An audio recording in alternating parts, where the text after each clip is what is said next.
Oi, pessoal, tudo bem com vocês? Espero que sim. Hoje nós vamos analisar outros casos de ganhadores da loteria, né, e ver o que a gente pode aprender com eles, qual o melhor caminho para a gente também seguir e fazer as nossas apostas, né, e quem sabe sermos os próximos ganhadores, que eu acho que é o objetivo de todo mundo que está aqui no canal, né, ouvindo esses vídeos. Hoje a história, ela é muito interessante, ela me faz pensar muito sobre as coisas que a gente pode ou não interferir. Eu acho que quando a gente faz o nosso esforço e larga na mão do destino, de Deus, né, da divindade, e é para ser, as coisas acontecem, não importa como e da maneira mais inusitada possível. Então eu vou contar a história aqui de um jogador de basquete. O nome dele é Gilbert Arenas, não sei se alguém conhece, ele é um jogador de basquete do NBA, bem famoso, já era muito milionário, mas ele tinha o hábito dele de todas, acho que era todas as sextas-feiras, ele ia no posto de gasolina, colocava gasolina no carro dele e jogava sempre os mesmos números no mesmo posto de gasolina. Aí ele fazia isso por anos. Mesmo sendo milionário, era uma coisa que ele gostava daqueles números e ele queria continuar jogando, né? Então, até aí, tudo perfeito. E teve um dia que ele saiu atrasado de casa e ele tinha apenas dez dólares no bolso dele. Então, ele saiu, tava com zerado de gasolina, foi direto pro posto. Aí passou um morador de rua e pediu dinheiro para ele. E ele falou a situação: olha, eu tô com 10 dólares, eu não tô com cartão, não tenho nada aqui. Eu só tenho dinheiro da gasolina, mas eu vou te dar 5, eu vou botar 5 de gasolina. E não vou poder nem fazer o meu joguinho da loteria, que eu faço todas as sextas. Então hoje eu vou perder. E o morador de rua falou para ele assim: ó, olha que interessante, o morador falou: eu não aceito teus 5 dólares. Tu pode botar 10, porque eu acho que tu não vai chegar com 5 no lugar que tu tem que ir, né? Vai acabar antes de tu chegar. E tenta fazer o teu jogo de loteria, porque hoje tu vai ganhar. E quando tu ganhar, tu volta aqui e tu me dá 20 dólares. O morador de rua falou isso. Ele achou estranho, né? Não conseguiu ter o dinheiro nem o tempo para fazer o jogo de loteria dele. Mas ele foi, colocou os 10 pila de gasolina e foi, né, para o lugar que ele tinha que ir, para a reunião que ele tinha, que ele já estava atrasado. Aí passou o dia, né, trabalhou, fez todas as atividades que ele tinha para fazer, foi dormir e no outro dia ele acordou com uma mensagem no celular dizendo que ele tinha ganho 300 mil na loteria. E ele ficou muito confuso porque ele não tinha jogado na loteria e ele não sabia o que estava acontecendo. E ele, né, pegou o carro, dirigiu até o posto de gasolina que ele sempre ia, que ele sempre jogava. E chegou lá e o dono do posto, né, comemorando com ele, dando parabéns, dizendo que ele tinha ganhado. E ele, confuso, explicou que não tinha jogado, não sabia o que tinha acontecido. E o dono do posto falou assim para ele: eu te conheço há muitos anos, eu sei que tu vem aqui todas as sextas e joga os mesmos números, e eu vi que ontem tu não conseguiu porque tu tava sem dinheiro, e eu joguei para ti os teus números e tu ganhou com eles ontem. E ele ficou assim, abismado, né? Pasmo, sem acreditar. E claro, e surpreso com tudo aquilo, né? E também a coincidência do morador de rua ter dito pra ele: hoje tu vai ganhar. E ele não ter jogado. E alguém estranho, que não era nem do núcleo familiar dele, jogou por ele e ele ganhou. Então, essa pra mim é uma das histórias mais surpreendentes da loteria, daquilo do quando é pra ser, não tem escapatória, né? A gente tem que apenas desejar e não importa da onde vai vir, como vai vir, o universo ou Deus, eles vão sempre nos surpreender da melhor maneira possível e vão fazer acontecer como tem que ser, não como a gente quer. Então, acho que isso é uma coisa que a gente tem que trabalhar muito na nossa espiritualidade, na nossa mente, que é o não ter o controle sobre as coisas. Porque a gente acha que a gente tem o controle, que tem que ser como a gente quer e que a gente vai ser tudo exatamente como a gente quer. E quando a gente menos espera, as coisas acontecem, né, de forma surpreendente. Depois disso, o Arinas, ele deu um bom dinheiro, claro, para o morador de rua e provavelmente deve ter dado também um bom bônus pro dono, né, do posto de gasolina. E muito grato, né? Ele sempre conta essa história, era uma história que tá na internet, vocês podem pesquisar mais se tiverem interesse. Mas acho que o ponto aqui para nós é a questão do controle, né? De largar. Eu tenho muita dificuldade de largar. Mas se vocês pensarem em coisas da vida de vocês, que vocês queriam muito, e aí chegou no momento que vocês desistiram, vocês disseram, não quero mais, cansei, não vou.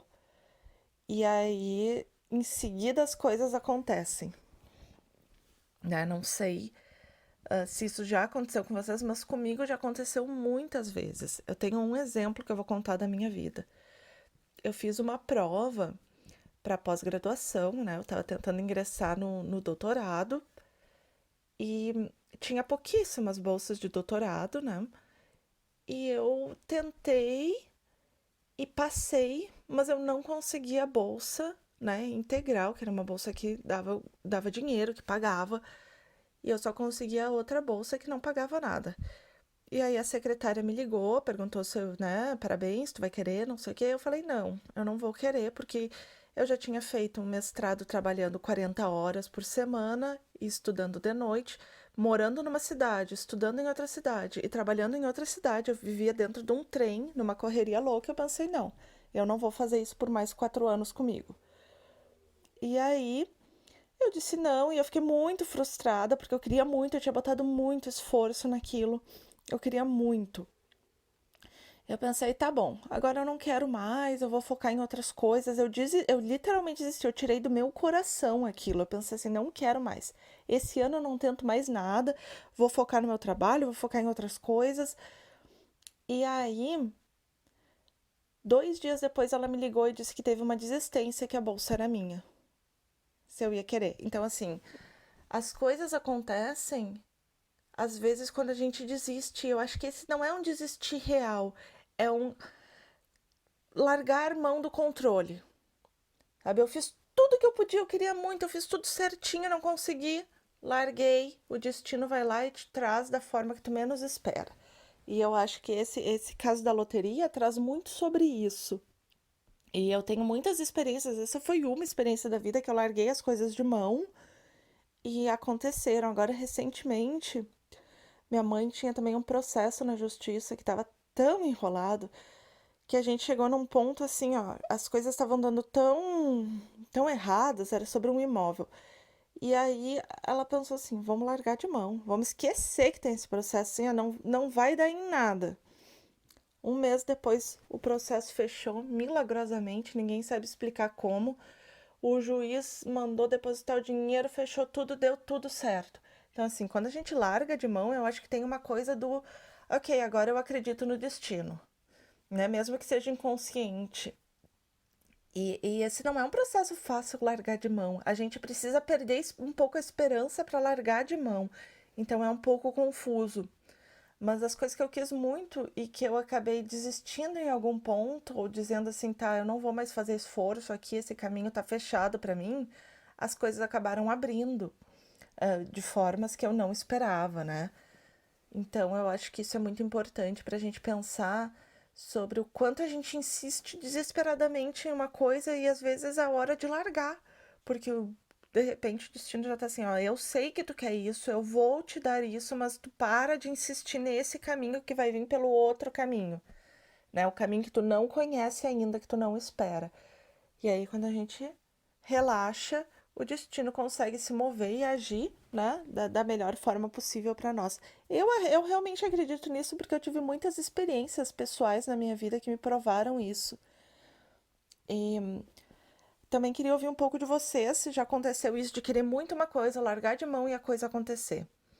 E o que que vocês acham sobre esse, né, o largar que todo mundo fala, né, o segredo fala, quando a gente quer alguma coisa, a gente faz o oponopono para aquilo, a gente também tem que aprender a largar, né, é deixar nas mãos, né, da divindade. Vocês lidam bem com isso? Como é que vocês procedem nessa área do largar? Porque, né, eu acho que esse exemplo de jogador, ele é uma coisa muito fascinante, porque ele tinha aquela rotina de jogar aqueles mesmos números naquele mesmo lugar, naquele mesmo dia, né? Por mais de um ano ele estava fazendo esse processo e ele não precisava nem do dinheiro, era uma coisa que ele gostava, ele acreditava na loteria, ele queria, né? Aquilo era uma coisa que ele gostava, era um prazer. E no dia que ele não conseguiu fazer aquilo, foi o dia que ele ganhou.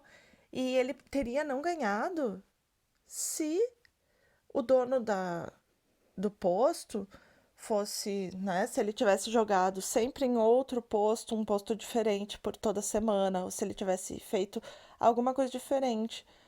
O dono do posto foi maravilhoso, ele foi lá, ele conhecia o cliente, ele jogou com o dinheiro dele para o cliente, ele ainda ganhou e foi ali, né, e disse, ó, eu joguei para ti, tu que ganhou, né? Porque poderia ter dito, não, não, eu joguei com o meu dinheiro, ele nem tá sabendo, eu é que vou pegar, né, o dinheiro para mim. E foi muito honesto e foi muito interessante essa história de diversos pontos de vistas para a gente refletir um pouco sobre essa questão, que é a questão do, né, querer muito fazer o que a gente pode e de repente largar de mão e focar em outra coisa. Quando a gente foca em outra coisa, aquela coisa parece que ela emerge de volta na nossa vida de uma forma inesperada. Então, hoje era esse vídeo que eu queria trazer para vocês. Espero que tenham gostado. Quero muito ouvir, né, como vocês lidam com essa parte. E dizer que semana que vem vai ter um vídeo sobre 108 repetições, né? Que uma pessoa me escreveu, muito querida, muito gentil comigo, me pedindo um vídeo para cura do câncer, né? Que ela estava enfrentando, né, uma doença terminal e que ela estava muito assustada. Eu fico muito angustiada com essas coisas e o mínimo que eu posso fazer é, né, um vídeo de 108 repetições para a cura do câncer dessa pessoa que me pediu. E eu sei que muita gente enfrenta, né, e tem pessoas na família que enfrentam. Então, convido vocês na próxima semana para uma vez que a gente faça mandando energias positivas para essa, né, senhora que está passando por esse momento angustiante. Eu espero que ela fique bem. E então vejo vocês na próxima semana. Tenham uma ótima semana e muito obrigada por estarem aqui comigo.